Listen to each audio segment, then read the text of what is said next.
boa tarde. Sim, nós discutimos ayer e hoje também. Dus me pedi para cada pendiente de informação aí. Com esse ele vai tomar lugar.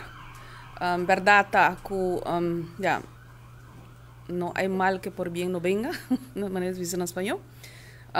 Se está aqui a turma para pessoa não WAC com importante etapa para vacinar e a base de sei o qual nos haia na pedida para dar mais vacuna, não se verwacht mais sim, não também não se verwacht, dus sigue estimular esse aí de boas bandas e boas suporte também, não se verwacht que gente não pede mais para a vacuna, pero o candidato que tem agora aqui verdade que o centro que nós tem agora aqui na DVG por mais ou menos entre 380 para 400 pessoas nós podemos atender para dia.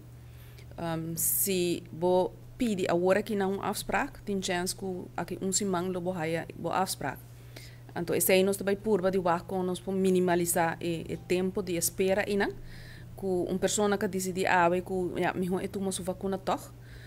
Eu ori bota dune semana extra, dus semana menos que tem que guarda e com a chance que eta menos gente que contagiar. Dus mas te tendo na conta sim que se você vai vacinar agora aqui não, bom não tá proteger amanhã ainda. Dus mas te tendo conta que você tem a primeira vacuna, você tem que baixar de 2 ainda e depois de depois de 3 semanas e depois de 2 semanas de 3 semanas ainda você precisa que você proteger.